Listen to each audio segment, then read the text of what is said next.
Thank you all for joining today on this sunny Monday afternoon. And it is my pleasure to start by, before I welcome my guest, to start with an acknowledgement of our land. So I'd start by acknowledging the land on which the region of Peel operates, which is part of the treaty lands and territories of the Mississaugas of the Credit.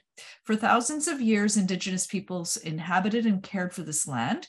And in particular, I'd like to acknowledge the territory of the Anishinaabe, the Huron-Wendat, the Haudenosaunee, and Ojibwe Chippewa peoples, the land that is home to the Métis, and most recently, the territory of the Mississaugas of the Credit First Nation, who are direct descendants of the Mississaugas of the Credit. We are grateful to have the opportunity to work on this land, and by doing so, we give respect to its first inhabitants.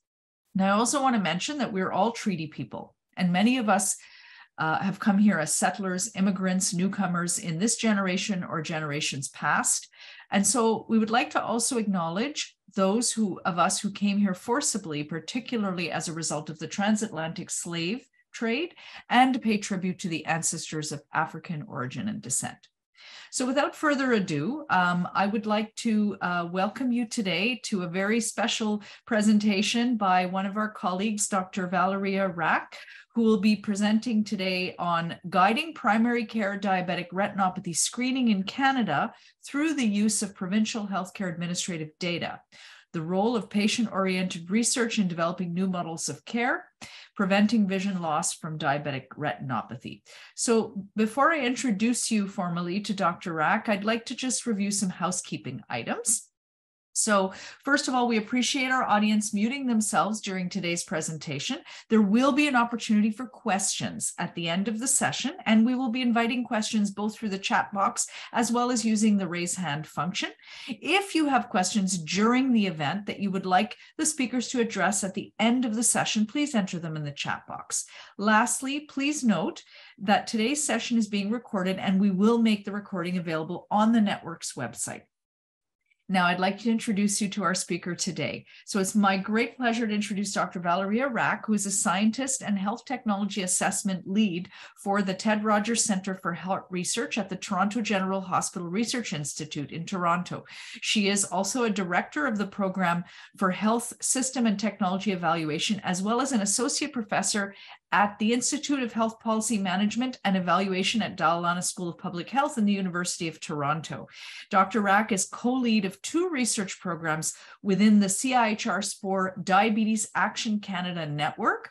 One is the Knowledge Mobilization, Implementation and Evaluation Program, and the second is the Diabetic Retinopathy Screening Program, where she works very closely with the patients and their family members and community partners in the design, implementation, and evaluation of different screening and treatment strategies for both diabetic retinopathy as well as diabetic foot care. So without further ado, I'd like to pass the baton on to Dr. Rack, who will be speaking to you today. Go ahead, Dr. Rack.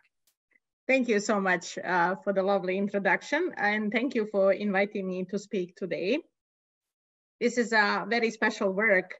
And few studies actually combine, one provincial started as an open study and one that's now getting expanded to become a national study with the generous funding of CIHR and Diabetes Canada. So I will start with the disclosure statement that we have received funding from the CIHR, Diabetes Canada, and UHN Foundation through Diabetes Action Canada for the work presented here. Okay, good. So many people put these slides at the end, introducing the team who has done fantastic work. I actually like to start acknowledging the team and people who are part of this work for the last almost 3 years now.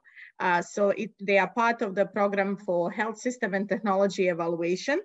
And some fantastic people here who are heavily engaged with this study would be Sonia Merai, our qualitative researcher, Alexandra Stanimirovic, our scientific associate, and also faculty with IHPME, Jim Bowen, manager and also faculty, Suja Matthew, Troy Francis, and Leonette Reed as well. I would like to make a special acknowledgement for patient partner who is also a member of our team, officially employed by our team as well, Mr. Ryan Hui, who is providing his generous expertise in lived experience and contributing to all initiatives that we do related to diabetes. And I will also make a special acknowledgement afterwards to other patient partners who have been part of this work since its early conception. I also want to acknowledge generous support of Diabetes Action Canada. And just to say a few words about the network, it's a national CIHR funded SPORE diabetes research network with over 320 members. And I'm extremely proud to say that over 200 of network members are actually patient partners. All research programs are developed with a meaningful involvement, meaningful engagement of people with lived experience, and goals are heavily focused on working with those living or affected by diabetes to prevent complications of diabetes, with a major focus on the most underserved in our society. This is just a kind of a nice figure showing the different programs that are part of Diabetes Action Canada. And as you can see, you can appreciate from the figure, there are different programs here looking at the preventing complications of diabetes through the EDI lens. Some of the programs are promoting optimal aging at home, supporting those living with T1 diabetes, preventing blindness, that's a diabetic retinopathy program, and that I'm part of, amputation prevention, mental health support for those living with diabetes, and harnessing data to improve outcomes. We also have 3 cross-sectional programs focused on digital health solution, patient engagement, knowledge mobilization, implementation, and evaluation. So now back to diabetic retinopathy and the projects that I will be presenting today. It is estimated that approximately 3.6 million individuals are living with diabetes in Canada and approximately 1.4 million in Ontario. For 2021, 650,000 individuals in Canada were estimated to have some form of diabetic retinopathy, with close to 140,000 with severe vision-threatening disease, and the blindness secondary to diabetic retinopathy affects approximately 9,000 people. I just want to emphasize that diabetic retinopathy is the leading cause of blindness in a working age population in Canada. Along as an impact on people living with diabetes and society overall, diabetes also is costly in terms of impacting our healthcare system, where approximately the cost of diabetes was 13.1 billion in 2013, and it was projected to be 16 billion in 2020. And when it comes to diabetic retinopathy, specifically, it was estimated that it costed a Canadian healthcare system over 200 million in 2007. As a first project came a Project Open, which was actually done through the Diabetes Action Canada network and the generous funding from the foundation and the donor, Mr. Ed Clark. It was really focused on the previous, some of the previous work that was done at ICS, where it was identified how many people were not being screened in the last 2 years, and basically using that administrative data to guide primary care physicians and primary care overall in diabetic retinopathy screening for their patients who are living with diabetes. When it comes to the Ontario Diabetes Strategy, these were some of the mandatory kind of recommendations that ensure that 80% of adult Ontarians with diabetes have all 3 essential diabetes tests, focusing on HbA1c, LDL-C cholesterol, and retinal eye exam with a recommended guideline period for optimal diabetes management. However, it was shown that approximately 40% of Ontarian adults living with diabetes have not had their eye exam over the 2-year period. And it was more prominent in younger adults, recent newcomers, indigenous peoples, residents of the inner cities and remote communities. There was actually a really significant need to address this gap with screening and care path that will work with people with diabetes and their informal care provider. One of the major barriers that has been identified has been the inability to easily identify and contact people living with diabetes and offer them access to diabetic retinopathy screening. So just to mention that this project open from the early conception and into implementation has been guided by 2 exceptional members of the team, Miss Debbie Sismore, who is a patient partner. She has been living with vision loss from diabetic retinopathy, and her spouse, Mr. Malcolm Sismore, as her informal caregiver and supporter. They have been engaged from early conception of this project. And when I mean engaged, I mean really engaged, which entails meeting every 2 weeks with the rest of the team and discussing project from the beginning till now. We are now in our 2nd year of implementation, and we have their input every 2 weeks on our regular meetings. During our regular meetings. Starting last year, Mr. Ryan Hui has been added as well to that group, patient partner group, who meet with us every 2 weeks to discuss. Actually, that's our kind of regular meeting, and we have 3 patient partners attending the meetings.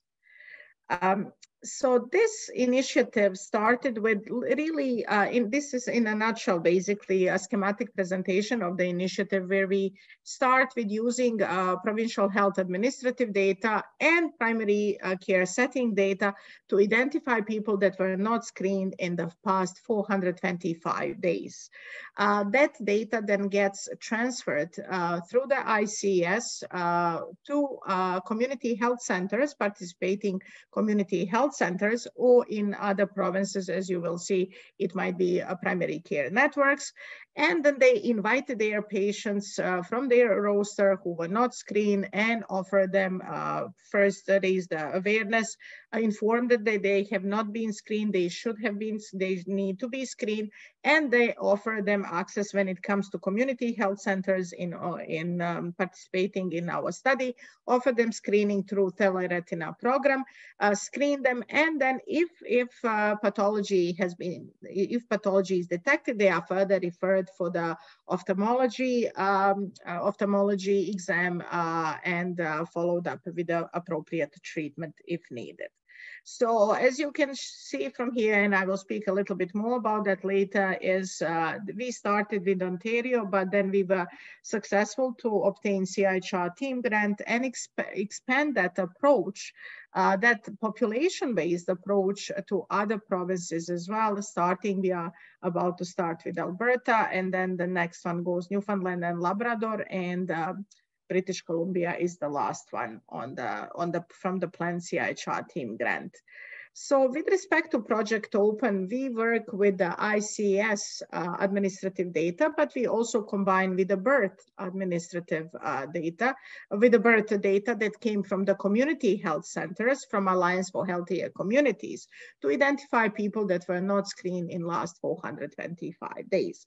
Why using birth data was very important? Because some people who were seen many people actually who were seen at the community health centers, which serve highly underserved patient population, systematically marginalized and racialized, do not have provincial insurance. So they were not detected using more traditional approaches with administrative data housed at ICES.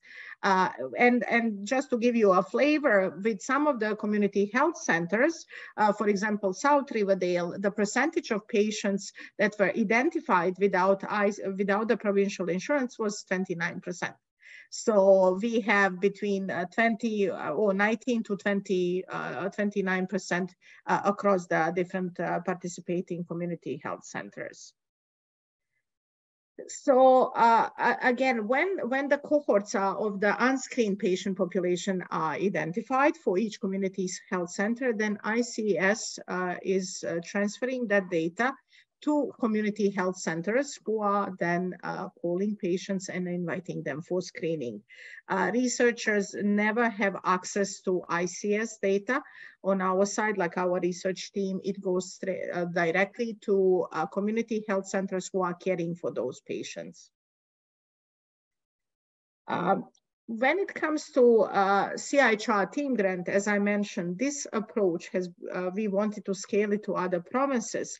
However, when we wanted to do that, we actually engaged patient partners from the Diabetes Section Canada with the generous support of Ms. Tracy McQuire, who is a network executive director. And we engaged with 6 persons living with diabetes to gain their perspective about the project specifically and the issues they have encountered related to their eye care and awareness about diabetic retinopathy screening. I want to mention that patients did come from different parts of Canada, these were some of the questions that we were exploring their input. Basically, it was mostly focused about the screening, including specifically diabetic retinopathy for diabetes, who is providing the screening, how often they access it, do they know about the recommending diabetic retinopathy screening frequency, have they received any formal education about the screening for diabetic retinopathy, but also the foot care as well. And are they, one specific question was really focused about their comfort zone, having their health data available to their healthcare teams to manage the screening of diabetes complications. Do they feel this is appropriate, or do they feel this could be a breach of privacy? We wanted to engage patient partners' input in this discussion. And these were some of the key themes that came out when we analyzed this. And I just want to mention that results of these focus groups discussion with patients were submitted as part of the CIHR Team Grant. Basically, they shared that they felt that people are not being screened for diabetic retinopathy in systematic way across the country. And these are some of the quotes that came from the patient partners from that meeting. And they also felt that even if individuals have their eyes examined by an optometrist or ophthalmologist, there is a certain uncertainty if they are screened specifically for the retinopathy sign. And they mentioned that they had some screening done, but it wasn't actually specifically for diabetic retinopathy. And they found out that later that it wasn't a fulsome screening. Some of the other kind of findings that came out, it's basically that the need for screening about diabetic retinopathy is not being communicated to newly diagnosed patients. And we had a patient partner who really spoke about that he was that he actually never gotten his eyes checked for retinopathy. And basically the providers walk him through some complications, but mentioned diabetic retinopathy, but they didn't really mention what the patient should do if they, nothing about specifically about diabetic retinopathy screening. And also, a few patients also mentioned that when their long-standing physician retired, they fell through the cracks, and their diabetic retinopathy screening stopped for some time, and then pick up again after a few years afterwards, and they already unfortunately had some signs of diabetic retinopathy. What also was mentioned that educational material that's provided to people living with diabetes when they are diagnosed material does not necessarily mention that diabetic retinopathy is preventable with proper screening and treatable, and can really stop, or slow down at least progression to vision loss. And many of them mentioned that aspect needs to be really clearly communicated in any education material, and raise awareness to patients that this is treatable. You can be treated for this, and that's the whole point of the diabetic retinopathy screening, to catch the disease early and start the timely treatment. When it comes to sharing their data for the purposes of between the practitioners and administrative data to help support their care, they were very comfortable for that. They felt that it would help them being contacted on time, and again, help them prevent future issues, and how to basically prevent the damage later on. And they were quite, and that came actually from all patient partners. They were really hoping that by doing that, that whole screening part can be really streamlined, and streamlined, and where they would get even alerts that they are due for checking on an annual basis. So it would really streamline their care better. So from the community partner input, it was apparent that a more systematic and coordinated approach is needed to effectively screen for diabetic retinopathy. Also, that we need to provide a better educational material, to revise it to discuss prevention and treatment of diabetic retinopathy, that rather than just blindness as a complication without a clear kind of path how to be screened and receive timely treatment. And then really, out of those 6 patient partners, 5 expressed a strong interest in continuing with the project to provide their perspective on the initiative, and we continued with the engagement, and we also engaged more patient partners once we were successful with the grant. And we have also invited them to join, and to join along with the principal investigator, Ms. Debbie Sismore, who was co-PI on the team grant, to ensure that the direction of the work is aligned with the community stakeholders' needs. And they were very generous and very kind to provide a really strong letter of support for this team grant. And which we finish with this really, I think, very powerful quote, and that clearly demonstrates that they were really enthusiastic about this opportunity. Not everything was easy when it comes to patient engagement for this CIHR Team Grant at that time. At that time, CIHR had the same requirements for people to be co-PI or co-applicants for patient partners, like as for academic co-applicants and co-PIs. So again, CCV, training modules, again, additional CIHR training for co-PI, Ms. Debbie Sismore. So that was a lot to work with and to support our patient partners in that endeavor. I did provide very strong feedback to CIHR, and they did modify some changes in the requirements, and I'm very glad to see that. because it was a very strong barrier in really engaging patient partner in a proper capacity as a co-applicant or co-principal applicant as they should be. So I was glad to see that some of the requirements have been modified. Now we are applying to CIHR GACD funding, international one with the diabetic retinopathy and diabetic foot screening. I'm really pleased to see that requirements for let's say non-academic partners on the grants, co-applicants and co-PIs have changed, and it's much more applicable actually, and much more removing actually that main barrier for endorsing patient partners truly as part of the team. So when it comes to CIHR Diabetes Action Canada grant, it was a huge endeavor. We had 5 co-PIs. One of them is Ms. Debbie Sismore, our patient partner who has been with us from the beginning, from the Project Open provincial initiative. It was, we had 26 co-applicants. We have support letters. We had matching funds, and we were very successful. Like, we were very privileged and very to be selected, and for the funding we worked very hard, and we had a great support from all co-applicants on the grant and PIs. So right now we are working to finalize the launch of the study in Alberta.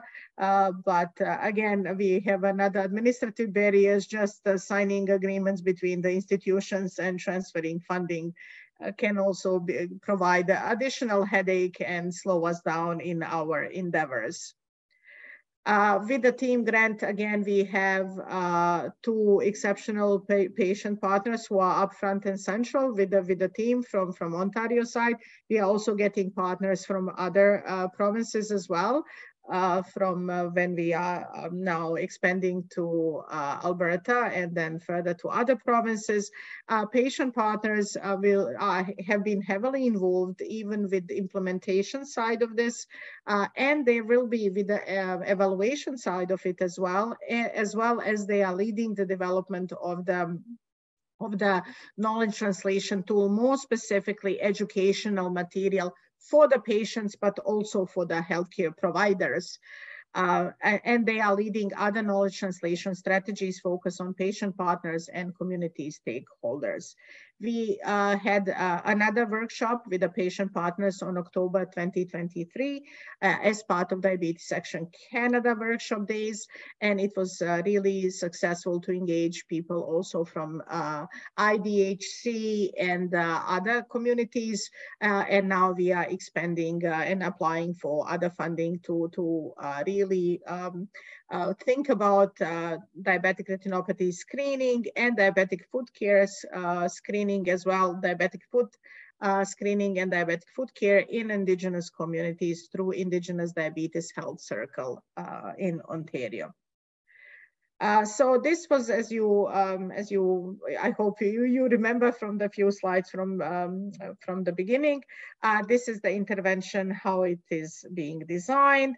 And as part of the intervention, we are conducting evaluation. It's a mixed methods evaluation, really focused on implementation, policy study, clinical evaluation study, and economic analysis, really providing comprehensive evaluation to understand some of the implementation challenges, to understand what are some of the funding challenges through the policy study, what is currently missing, what other funding we would need, and also how to really provide more comprehensive care pathway to patients who are also diagnosed with diabetic retinopathy. Clinical evaluation study will focus on the screening rates, on retinopathy-related interventions, detection frequency, severity of the disease, as well as healthcare resource utilization when it comes that we will use also for the economic analysis to cost and think about cost effectiveness and budget impact analysis if we want to spread and scale this across other provinces as well. One of the big part of this team grant is also thinking about intersecting systems of oppression when it comes to diabetic retinopathy screening access and care received. And as part of this, Alexandra Stanimirovic and Sonia Merai are leading the work, really looking into intersectionality, using intersectionality lens to look at the access for diabetic retinopathy screening for women, specifically of the low socioeconomic status as well. We have also published protocol for this. Alexandra and Sonia, our two early career researchers, are leading this extremely important work. This is a brief project on the brief update on the Project Open on the Ontario side. We actually have already made three community health centers are made over 4,500 calls to as of May 11th this year. Basically to their patients who were not screened in the past 425 days. Another big challenge with this is approach that was required by the privacy officer, that basically when the community health center worker contact their patient, they have first to get their consent to use the ICS data and basically act as a representing ICS in that consenting. And that was a little bit troublesome because many patients have never heard about ICS, and getting patients to consent, because we had also to use a specific wording with that, it got us to basically only 30% of patients were comfortable to consent to that and proceed further. And we had basically of that, as you can see, from 389, 333 accepted to be screened.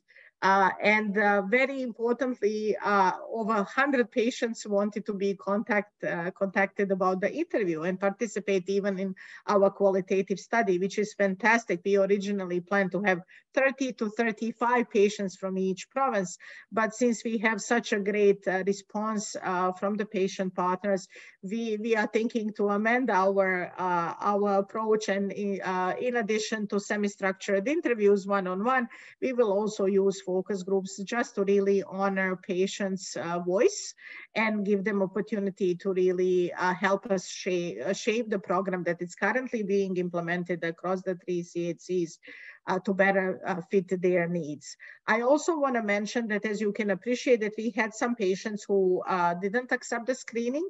A big part of them were already screened, and some part of them, they had other barriers preventing them to be screened. And I will discuss that. In a moment. I just want to mention that as of now, Sonia, our qualitative researcher, and the team of qualitative methodologists, interviewed 17 people already, and these are some of the findings from the qualitative study as well. So again, we wanted to understand how they feel about the use of existing health data to be contacted for screening, and patients were fine using that. What they identified, if you remember, that I mentioned now, that we also identified people who we interviewed people who did not consent for the screening. Some of them actually really identify some of the barriers, and one of them, they would like to have screening closer to home, accessible to transit. And for most of them actually who did not attend and who were not screened before, they mentioned that it was that 9 to 5 screening. They would like to really have it more closer to home, and also in off hours when they are not working. So education was something that was identified again as a challenge. Because many patients could not recall even what kind of education they received about diabetic retinopathy screening. And and so that was one of the, again, and that was very similar to what we had from our initial focus group, that education part and education tools need to be really more specific about the screening frequency, and also treatment, how important it is to get the timely treatment. Also we explored the gender and socioeconomic status, and that was very important to contextualize each patient experience to their commitment with diabetes care, but also to consider delivering diabetes care programs such as diabetic retinopathy screening that will better fit their needs and also the context they live in. So that's something that was very clearly articulated by a few members, a few patients who were interviewed. One patient specifically, one interviewee specifically mentioned that it was very challenging to juggle multiple priorities, one of them helping care for her mother and helping her not being evicted from the rental place versus, taking care of diabetic retinopathy screening. So again, providing the screening in off hours closer to home was very much identified as something that would really be extremely helpful. So many patient partners also voiced the impact of pandemic on diabetic care overall, including diabetic retinopathy screening, because even the program that is delivered by community health centers was really slowed down during the pandemic because they were also engaged with vaccination. So again, after pandemic got under control, they started again offering diabetic retinopathy screening. And this is what I mentioned when it comes to challenging to consent one patients due to gender nature of caregiving responsibilities, and again, dealing with multiple priorities. Also, the qualitative study highlighted the ways in which relationship building among the patients, providers, and research staff was crucial in ongoing development and basically refinement of the program itself. Patient partnership building goes, beyond the study process and outcomes.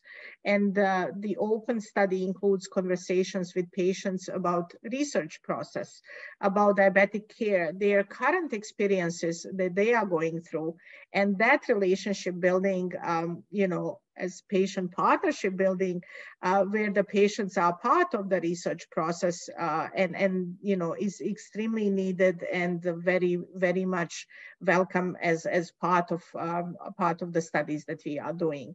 So again, just briefly acknowledging the team, and I thank everybody for the opportunity again, and happy to answer any questions. Thank you so much, Valeria, for taking us on a whirlwind of this great work that you've done and are continuing to do. I know how challenging it's been, and you've really broken new ground, along with your team at Diabetes Action Canada, in terms of using data that's traditionally been anonymized and really unavailable in terms of being able to identify people, to help finally kind of breaking that sort of barrier to improve care for patients. And what's really excellent is being able to, throughout the whole process, involve the people with lived experience in this process to ensure that you're completely transparent and that you're getting their input along the way. So maybe I'll open it up to questions. Does anyone have any questions for Valeria? So while people are thinking of that, maybe I'll ask you. So, you mentioned the fact how challenging it has been. One of the issues around getting consent from the patients first, even before continuing the conversation about their care, just getting consent that to be able to use their data from ICS. So, is there any option to kind of modify that step, given what you found and the sort of it seems to be causing more harm than good, asking for that consent? what would you propose as an opportunity to kind of, do away with that step? So that was one of the major barriers, to be honest. And, ICS has fantastic data, but they do not have, their mandate is very limited. It has been so far really focused on research during population-based studies, but not really, as you rightfully pointed out, not really guiding clinical care. So this was a kind of trailblazing, really new territory for them. And that's why I think such a kind of almost, I don't want to say rigid approach, but in a way, yes, rigid approach to get that consent. And it's not just consent, it's the wording of the consent. It was really, and for people who have no idea who the ICS is, it's kind of, even if I talk to my husband and he's like, it just doesn't sound right. We have been given the feedback to ICS, and we will be given further feedback. The other opportunity is really looking into accessing this data through other sources. So that's something that we are doing. And we have also really kind of did a knowledge translation to our other provinces who might be actually really better positioned to avoid this. So now I know that Dr. Donna Manka is looking into different opportunities within Alberta to really bypass this step. Which I think would be extremely useful, because as you can appreciate, whoever consented to use basically ICS data, they almost all got consented to be screened, and they came for screening, minus the people who really had some, competing, priorities due to their context of life and where they were, and people who were already screened. So I'm not sure how much ICS, I'm hopeful that they might, with the time, their mandate will be better positioned to really guide clinical care, because really having such a rich data source should be used to guide clinical care, but in a timely fashion. Just to give you further flavor, to get even approval for this kind of really rigid approach, we waited 9 months to go through the hoops and loops through with the privacy officer. And I completely appreciate and understand how privacy and confidentiality are exceptionally important. They are the utmost importance, but also we have to balance when it comes to providing guidance to clinical care, because every day matters for people living with diabetes who need to be screened for diabetic retinopathy. And that's exactly what our patient partners said. We have a letter from them actually really expressing how important it is to change this. Because, Ms. Debbie Sismore was very vocal about that, and her husband exceptionally vocal, how, we are playing with people's vision here. Mm-hmm. There is a really serious consequence to any delay.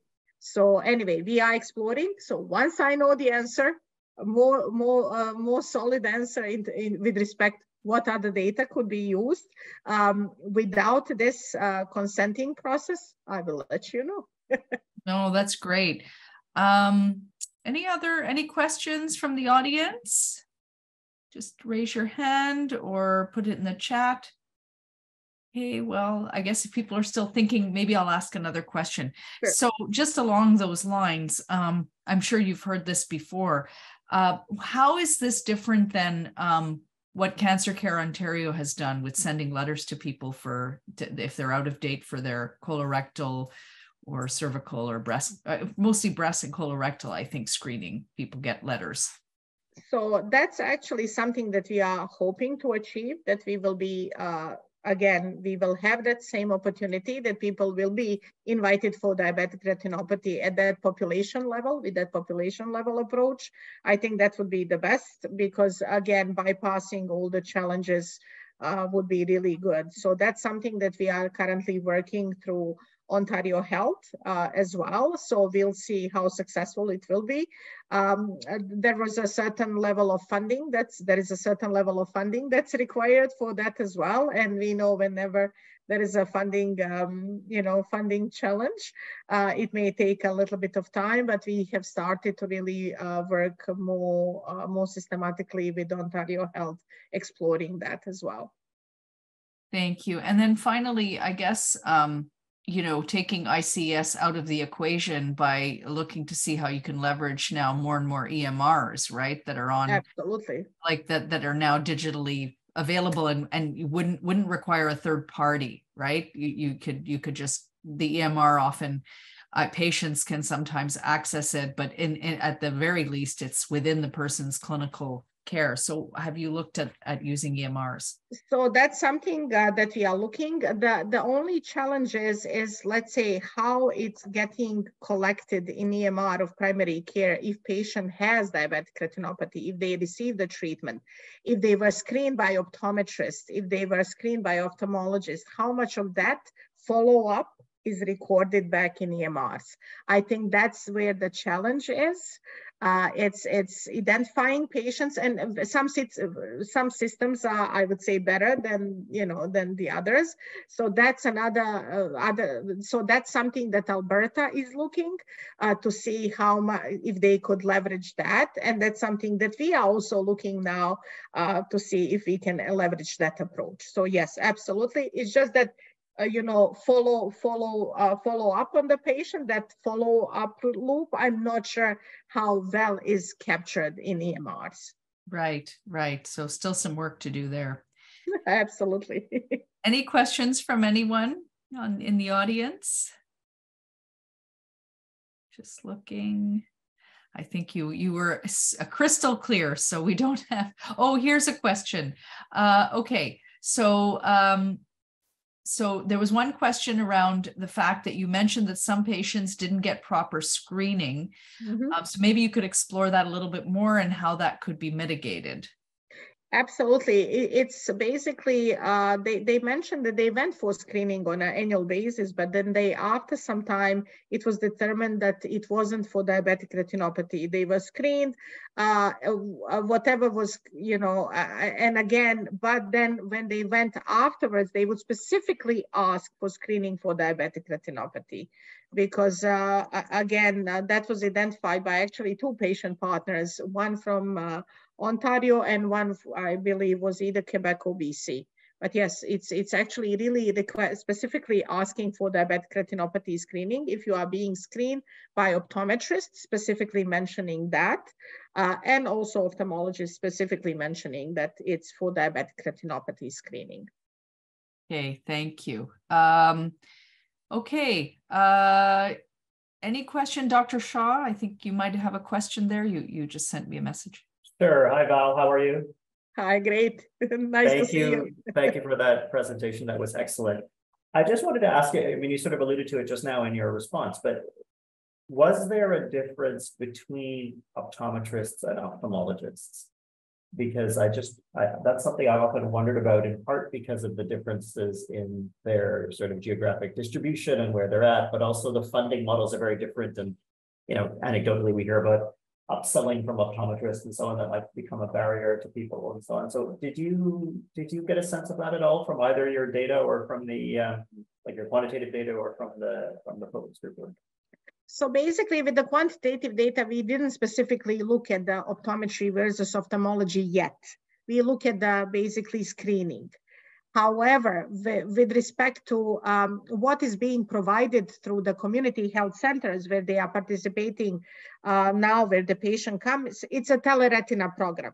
So, but some patients do have their community optometrists who screen them.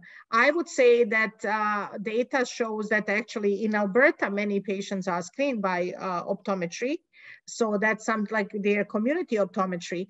And some of the patients qualitatively mentioned that they have their community optometry with whom they have relationship for years. So when they were not screened and when we follow up, when they said that they don't want to be screened and we followed up with them, they mentioned that they are being followed up by their optometrist who is heavily engaged, who knows about their diabetes, follows them, reminds them on an annual basis, basically to come for screening. So I would say that it depends.